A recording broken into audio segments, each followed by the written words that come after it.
ছয়বার আমার যাওয়া হয়ে গেছে, তারও বেশি এই রাস্তা দিয়ে। তো যাওয়ার সময় দেখি তো ফাঁকা থাকে বলে অনেক সময় নামা হয় না, মন্দিরে মানুষ থাকেন না।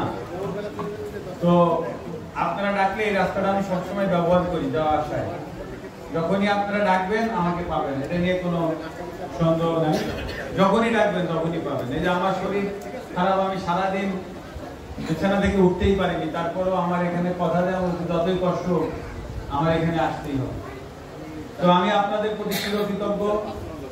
আপনারা আমার জন্য যা করেছেন আমি এটা অবশ্যই আমি চিরকৃতজ্ঞ। এবং আমার আসলে কৃতজ্ঞতা তো এমন একটা জিনিস যে এটা ঋণ শোধ করা যায় না, এটা কখনোই শোধ হয় না। তবে আপনাদের পাশে থাকতে পারলে আমার মনে আনন্দ পাবো।